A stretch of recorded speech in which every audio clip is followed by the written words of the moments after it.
क्या कोई मृत्यु को चुनौती दे सकता है? क्या कोई नियति के लिखे उन शब्दों को मिटा सकता है जो साक्षात ब्रह्मा ने लिखे हों?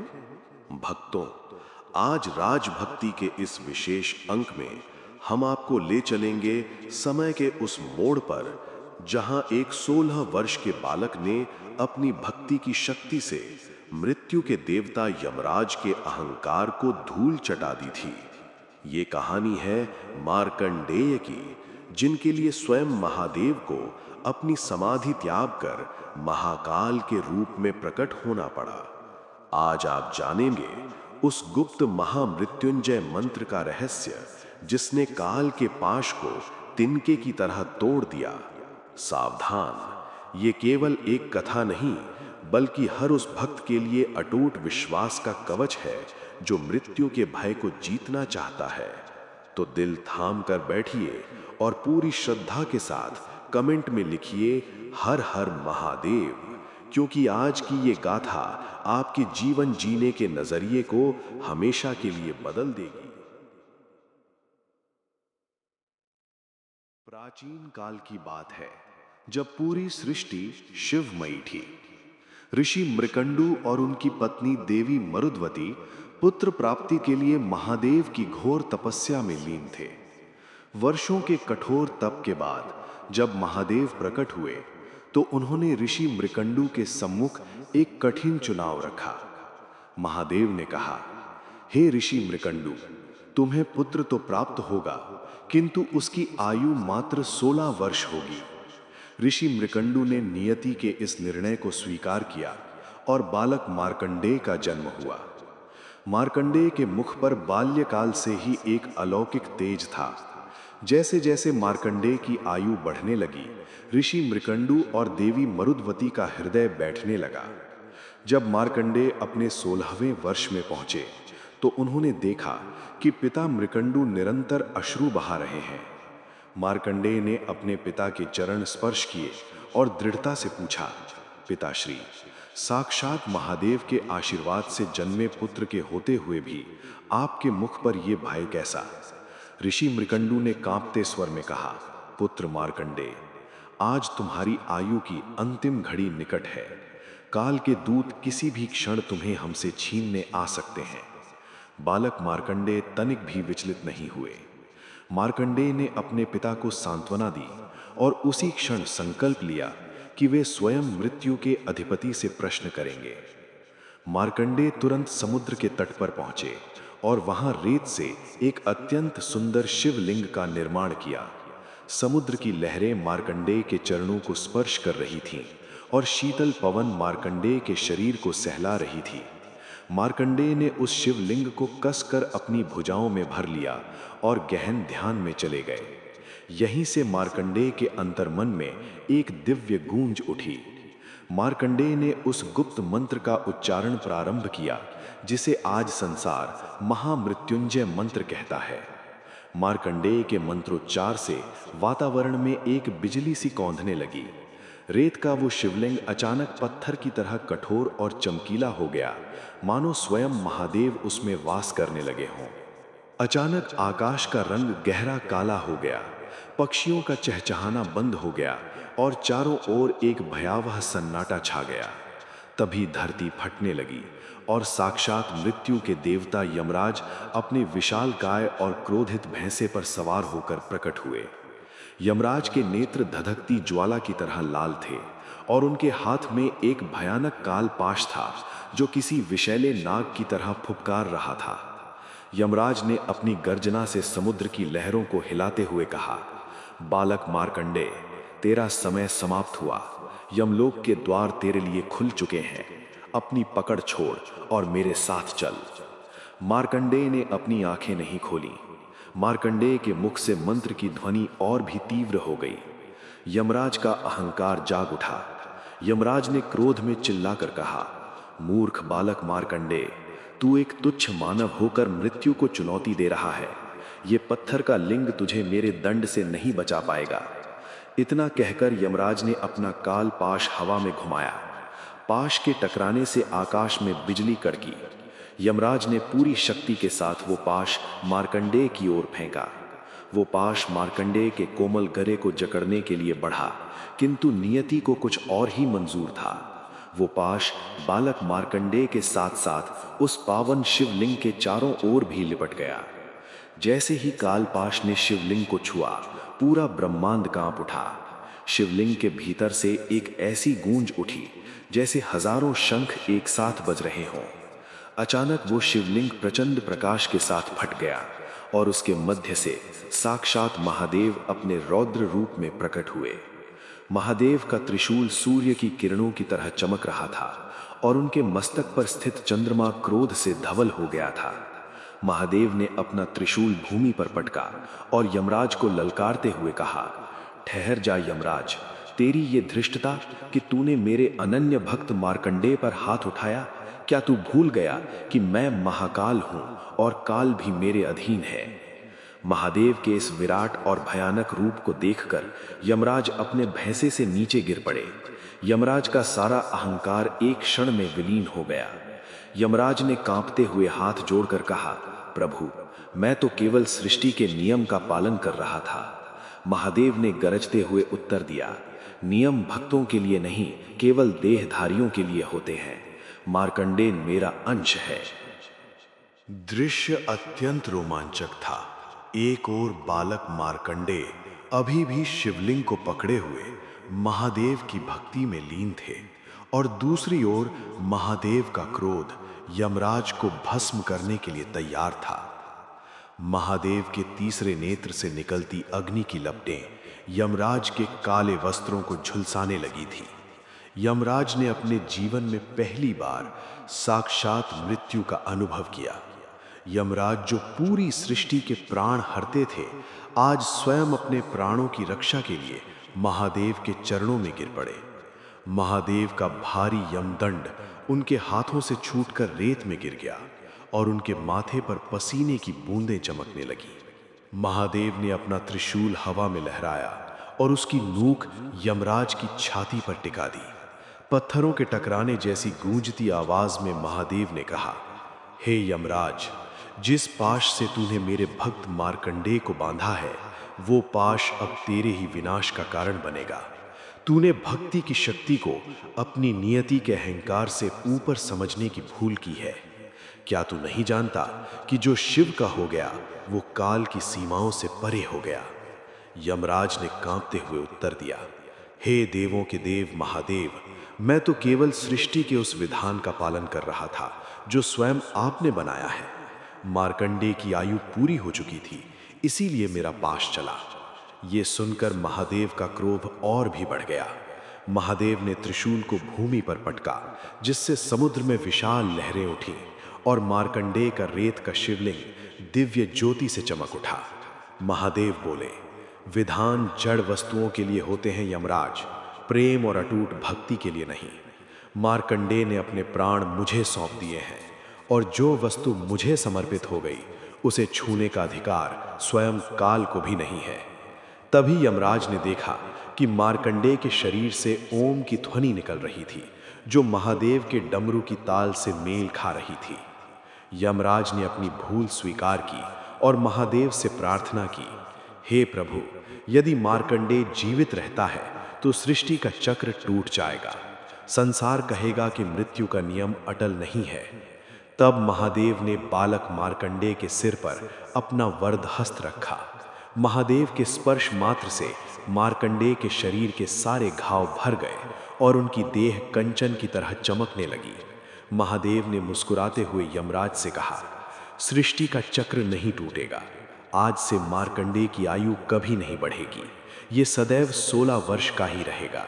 ये मृत्यु को जीत चुका है, इसलिए आज से ये मार्कंडेय नहीं बल्कि मार्कंडेय ऋषि कहलाएगा और चिरंजीवी होगा।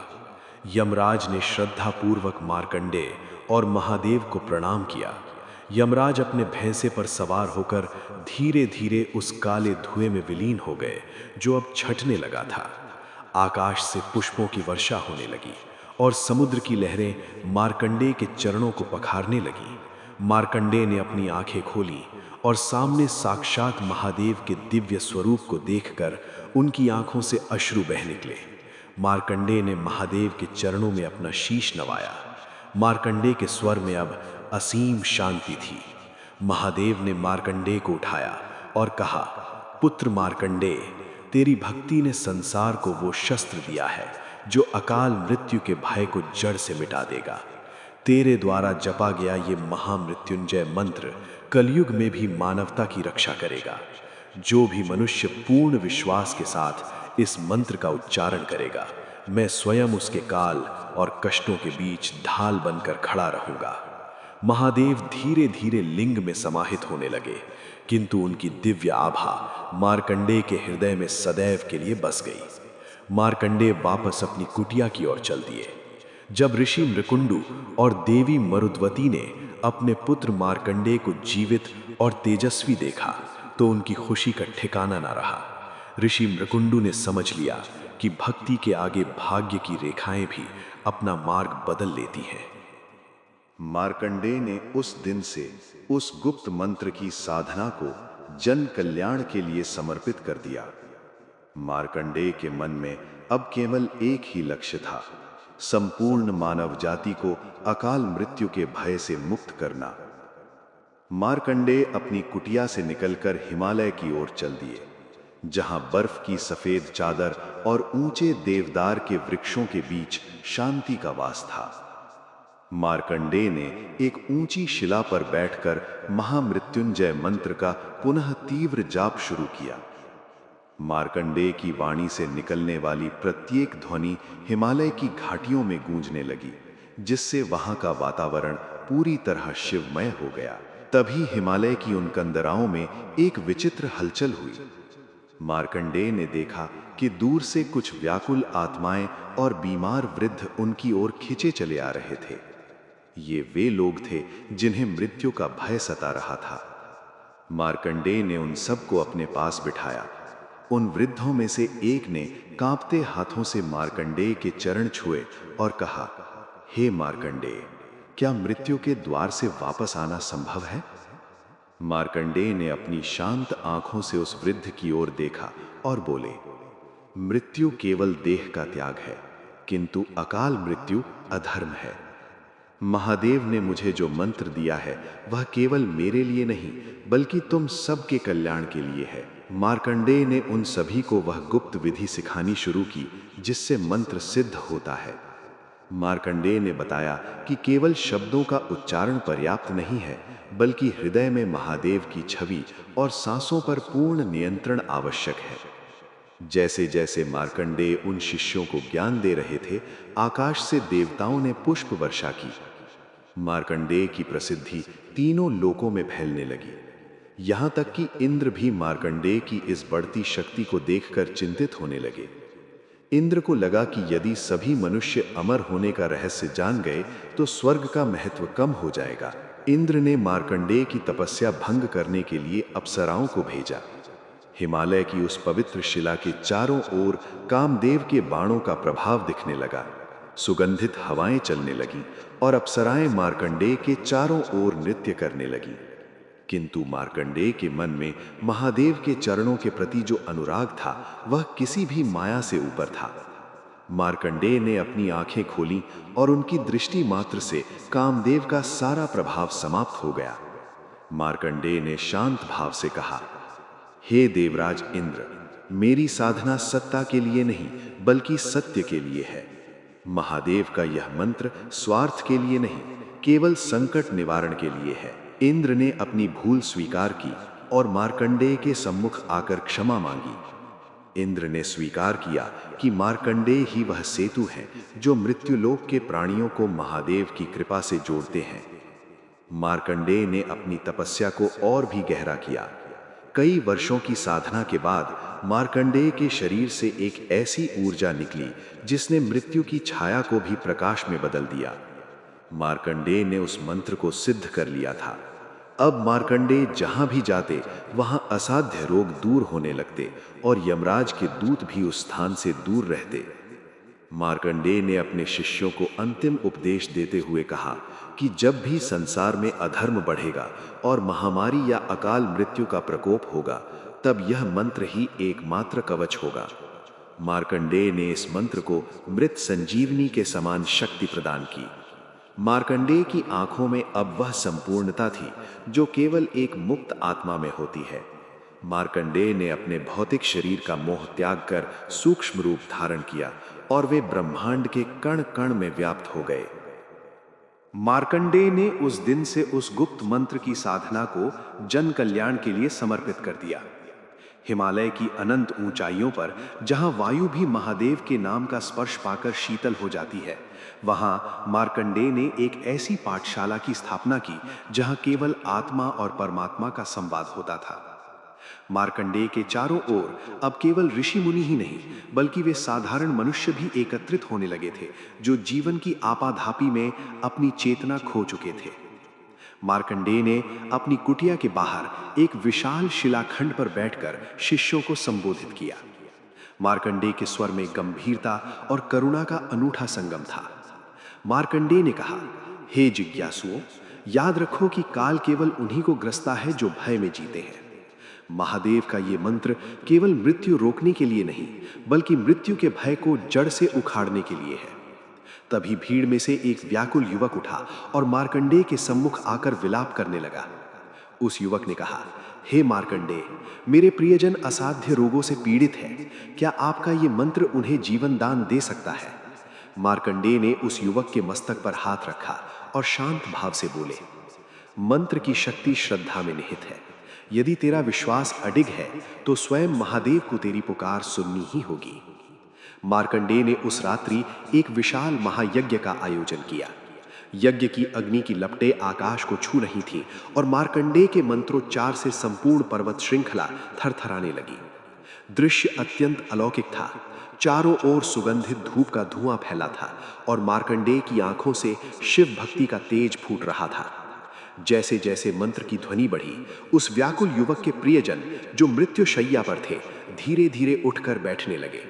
ये देखकर उपस्थित जनसमूह मार्कंडेय की जय जयकार करने लगा, किंतु मार्कंडेय ने तुरंत उन्हें रोक दिया और कहा, प्रशंसा मेरी नहीं बल्कि उस महादेव की करो जिनकी करुणा ने काल के हाथ बांध दिए हैं।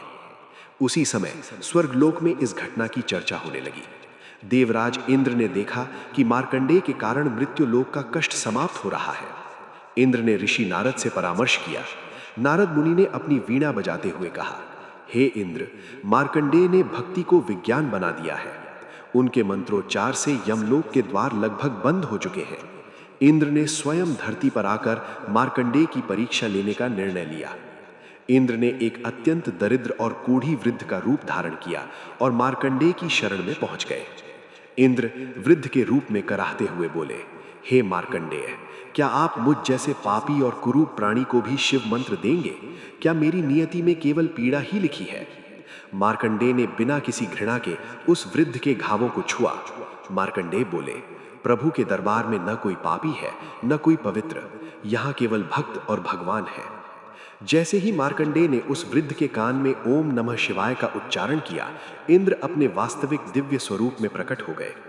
इंद्र ने मार्कंडेय के चरणों में शीश नवाया और कहा, हे मार्कंडेय, आप साक्षात शिव का ही रूप है। आपकी करुणा ने आज मेरा गर्व चूर कर दिया।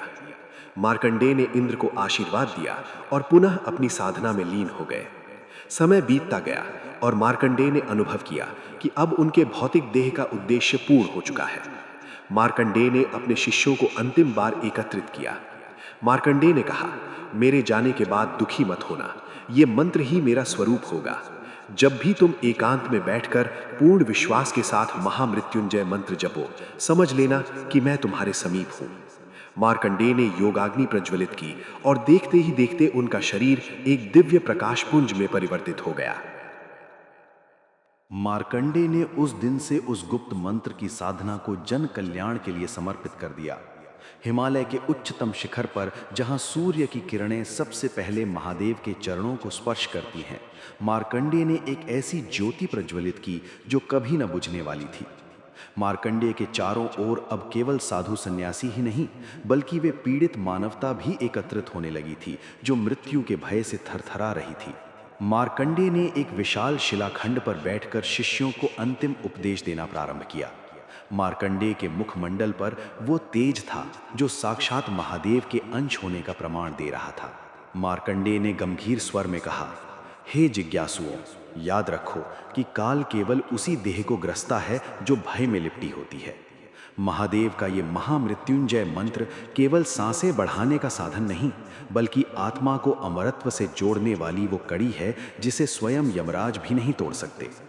तभी जनसमूह के बीच से एक वृद्ध अपनी अंतिम सांसें गिनते हुए आगे आया और मार्कंडेय के सम्मुख गिर पड़ा। उस वृद्ध ने क्षीण स्वर में कहा, हे ऋषि श्रेष्ठ मार्कंडेय, क्या मुझ जैसा तुच्छ प्राणी भी उस परम शांति का अधिकारी है? मार्कंडेय ने करुणा से उस वृद्ध का मस्तक छुआ और बोले, महादेव की दृष्टि में न कोई तुच्छ है न कोई महान। केवल अपनी श्रद्धा को उस शिवलिंग में विलीन कर दो और तुम देखोगे कि काल की सीमाएं समाप्त हो रही हैं। मार्कंडेय ने उस संध्या एक अद्भुत महायज्ञ का आयोजन किया।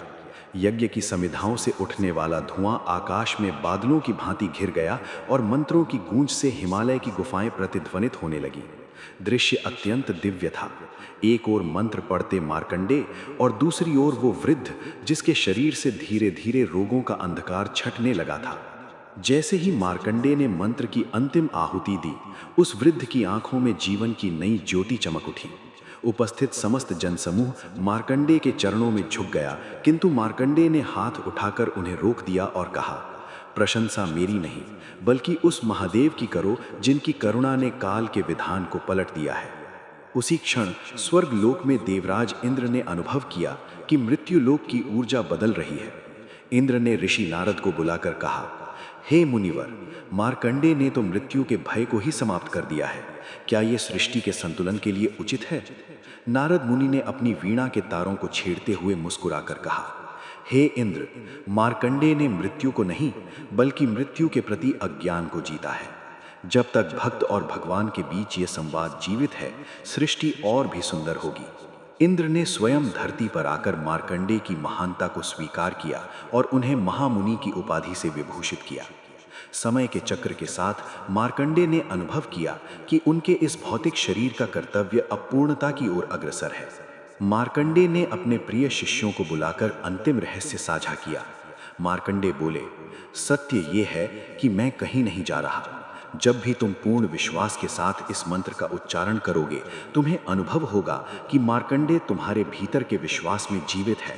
मार्कंडेय ने धीरे धीरे अपनी आंखें मूंद लीं और समाधि की मुद्रा में स्थित हो गए।